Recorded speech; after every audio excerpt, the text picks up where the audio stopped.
Okay, it feels like it's been a million years since we've done a radio video, and that's going to change, hopefully. That is for sure. I've missed doing it, to be honest, and just trying to find the right formula at the moment to be able to just get active a bit more, and we're getting there. Getting a lot of help from different people medically, and also and a lot of good advice from good mates too. Which, you know, it's a balance of both. It's never just going to be your doctor that's going to make up the solution to your problem. It really is a balance of always take advice from your friends as well, especially those that have been down journeys that have been death-defying. That's for sure. Got a few mates that have been through exactly that. Okay, today Icom IC910. This one's going out the door, and we're going to try and get a few things up. I need to clear some space, which has been the problem for, I don't know, about a year now, isn't it, really? So let's not repeat that whole story. Nothing's changed. Well, lots changed, but we've still got a lot more to go. IC910, I've just done a bit of a blurb on one of our adverts, and I thought, you know what, nothing's better than a video just to quickly say, hey, that's what it is. So box books had a bit of a tatty power cord, so we're just throwing in a new power cord with it. Didn't like the look of the old power cord, threw that away actually. Just added, I don't know what had happened to that thing, time I suppose. A few little marks on it, but it's not too bad. It's actually, front panel extremely clean. Couple little scratches I noticed just on the top, but really nothing sort of too extreme. Microphone looked like in good condition. Still got a little bit of plastic on it. So anyway, all right. So the Icom IC910H. Why did people like the 910H? Why did I even like them? Because I did, and I do, and I still probably would always have one. I have one of my own personal 910s, and they've always been good because of their output. Now, look, my meter's reading a little lower here, but I'll just show you. Look, with an FM carrier, 1, 2, 3, 4, 5, 1, 2, 3, 1, 2. Now that's reading 93 watts at about 21 amps, and 21 was it? So, about 21 amps, but keep in mind we've got a residual 1.3 with other stuff running off that, so say 20 amps.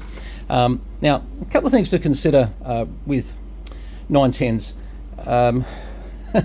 Especially when you're on UHF, your lead in between can make a bit of a difference. It really can. I had one earlier where I thought, why is this radio putting out 45 watts? And yeah, it was my lead. It was stuffed. Terrible. As you'll see, I've taken the other lead off here. I'm going to make up some brand new leads because I was so annoyed with the leads I left on here. Obviously, it's been a few months since I've been out here in the workshops and doing anything serious. It's time to replace a few leads, I think. Not sure how they got to be on there on my test equipment, but they certainly are, and they're not staying. So anyway, so you will find a few things. I'm running an excessively long power cord to this at the moment, which comes down through our benches, etc., and it's just one of our common leads we use, etc. But we do lose a little bit of current through that lead, to be fair. 910s like supply current right up to them. So if you can get sort of as short a lead possible on it, and really keep good size, like these leads, these little short ones we use over here, believe it or not, they're actually quite good. Plug them into a supply next door to them and you'll get your 100 watts and 75 on UHF, so yeah, no problems at all. But you will notice sort of if it is sort of you're reading a lower power, always go down and check your leads. It won't be the radio. 9 times out of 10 it will not be the radio. It'll be a lead or a power connection that's giving you some trouble. Anyway, lots of power coming out of this thing, so we're very happy with that. 1, 2, 3, 4, 5, and let's just feed a bit of signal into it, because at the end of the day they're all pretty useless unless we can hear something. Let me just turn the monitor down so we're not listening to that, and we are listening to. Now look at that, that's 0.63 of a microvolt, which is stuff all, but let's make it more stuff all. 0.1, so minus 121 dBm. And you can't hear this machine, that's turned down. Just getting into the noise there, just getting into it, but I tell you what, there's my squelch there, but it is doing a pretty good job. Don't know that you'd go much below, yeah, see under the squelch there. So the squelch history says from 0.2 to 0.4, somewhere around there. Anyway, marvellous receivers, these things. Get rid of that noise. Marvellous receivers, they really are. Let's have a look at the UHF side. Now, as you'll know, some IC910Hs have 1.2 gig modules, some don't. This one doesn't, but certainly if you were to have a module, 10 minutes work to put one in. They really are. They're brilliant. They're so easy. It's not like the Kenwood 2000s where you've got a fair bit of hard work and setup to do. Don't get me wrong, when they're in, they work well on the 2000s. But the 910 was definitely a plug and play fit. All right, let me just change leads for UHF. Okay, now to get to UHF, we have to do the band switch, that one there. Keep in mind, when you haven't used one of these for a while, now that button's working fine and all the buttons are working fine, but if you've got a 910 that's been in storage for quite a while, go through and run your buttons, just go crazy, sort of start hitting buttons back and forth, and just, if they haven't been used for a while, this one has been sitting around for quite a while, so I've done exactly that. I noticed initially actually the button here was just a little bit, as you can see, so it's actually fine now, but yeah, no, it's fine. That's all right. It's okay. It was just initially you sort of had to press that bit harder. Don't get me wrong, they all sort of do that in time a little bit, but no, this one's working fine. The other buttons you'll find, strangely enough, is the what am I going to do? I'm going to go up and down, and then once again, I mean, they're actually working quite okay. But you will find at times on the 910s just using the buttons is better than not using them. That being said, there's a reason the MS and the down ups probably suffer more than the rest of the other buttons, is because they are used more, but they will respond well to just being used, of course. All right, let's just have a look at power on here. 70.8 watts there. That's on 435. Actually, I didn't change this, did I? Hang on, we're not going to hear much, are we? 435. Now, that doesn't mean that that's the point of band where it's going to be at its peak. It may vary a little bit. 1, 2. Oh, I turned this volume down, didn't I? That's right. 1, 2, 3, 4, 5. 1, 2, 1, 2. We're deviating very nice. 1, 2, 1, 2, 1, 2, 3, 4, 5. Frequency error about 5 kilohertz. 5 kilohertz deviation. Frequency errors, stuff all. So, got to say that's a pretty good result. But we haven't tested the receiver on this, so let's put some signal into it. Let's turn this down again. Let's go back to 0.5 of a microvolt. So we're going to feed the same 0.5 roughly that we were putting in before, and you'll find the UHF side is super hot. Watch this. So when I go back down to 0.2, I'll come up a bit there, about 0.2 there, it's actually a better noise figure than what we were getting on the VHF side. Only by a little bit, but quite impressive. So, these radios were just fantastic. The other advantage, of course, big advantage, huge advantage, is 1, 2, 3, 4, 5 sideband. And I'm not on a PEP here, so excuse me. So we're not going to get the PEP reading out of that at all. But 1, 2, hello, yeah. No, and unfortunately, the Motorola monitors won't. I probably should have done it on the PEP on over here, because you'll see, that's actually 75 to 90, 95 up there. It'll just vary depending on your voice. But sideband peaks along quite nicely. 1, 2, 3, 4, 5. 1, 2, 3, and same on VHF as well. I might just. I didn't actually. My fault. And by the way, when you're. We use all different types of adapters in this place, and I've got to be honest, there's good and bad adapters. This here that I'm using at the moment looks like it's a good adapter, but it's not. I've got to be honest with you, it's not. I've got old ones that look like they're a piece of crap, that are almost look like they're rusted up, that I don't lose even half a watt out of. These are very cheap. They work, and as you see, I'm losing a little bit out of that connector, maybe 2 or 3 watts there. But so yeah, buying decent adapter connectors is certainly a wise move. But sorry, the real comment is fitting N-type to N-type, and you're gonna then not have to worry about the insertion loss of what it might be of this this connector. So if you're going straight into here, let's face it, at UHF be nice if we can have some really solid LMR or Heliax type connections. Obviously you need some flexibility to get out of the Radio Shack, but then over to Heliax. VHF, it's still nice to have some decent connections on there too. So certainly, keep that in mind. The 910 was nice because it did have memories. It had look, it really did cover all the band very nicely, and it actually gave you a little bit outside the band.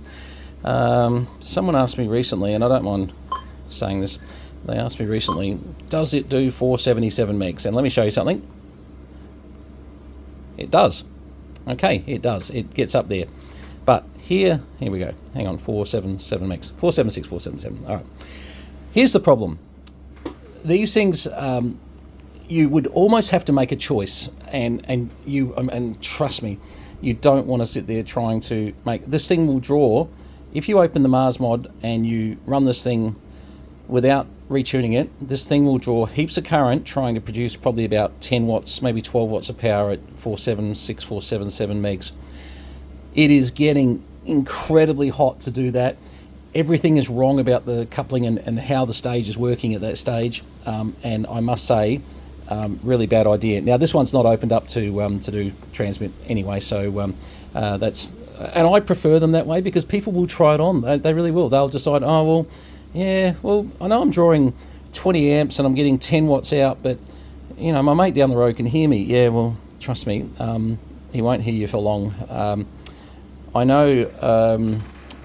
Way back in the days of working in Adelaide in one of the Icom dealership stores, we had a customer who wanted it modified to be, you know, the 75 watt radio on UHF-CB, and not talking out of school, but one of the techs, not me by the way, I wasn't interested at the time, I had a lot on my plate. I was I was busy with a fair bit of Motorola commercial stuff at the time. I wasn't even doing amateur radio, but one of the techs were doing it. Anyway, I got to get an eye on this thing, and it was not as simple as just a retune. There was a lot of mucking around, and I thought it was a big waste. So please don't buy one of these to think that you're going to have the super duper dual band that can do UHF-CB all in one with 430 megs, because you'll be incredibly disappointed, and we'll have to fix it for you at some stage, which is never good. And it will make a mess of the output, the RF output stage, no question. As I said, it will draw massive loads of current, and you will get... I was just looking at my cat over here. It's all right. The cat in one of the cameras, I thought, what's that moving there? And it's my cat trying to knock the new thermal camera off the kitchen bench. It's like, it's just sitting there. It was trying to knock it with its feet, and I thought, oh, I hope these thermal cameras are fairly durable, because I think the cat's about to knock it over. Anyway, sorry. I digress. Anyway, so look, great radios, certainly something to consider. I mean, look, here's the options, just being very realistic. I've got both. You can have a 9700 or you can have a 910H. If you're not the sort of person that's going to go crazy over needing 1.2 gig, which by the way is me, I'm not. I live in an area where I'm surrounded by hills. My VHF, UHF is pretty limited, let alone getting up to 1.2 gig. Then I think the 910 is a brilliant buy, because it's well, quite literally, it's not $2,400. You know, it's just over $1,000 you'll pick one up for. So you know, I mean, if it's got 1.2, expect to pay. I think the last one we saw was about $1,550, something like that. The module normally adds $500 or $600 to the price, depending on, you know, sort of what's with it, of course. But I mean, 910s have a ceiling, and I'll tell you that ceiling has been brought about by the 9700. The 9700 definitely bashed the price of the 910. Right now, you could buy a 910 much cheaper because of the introduction of the 9700 some years back. It really made people think, why am I paying so much for these if I can go get that 9700?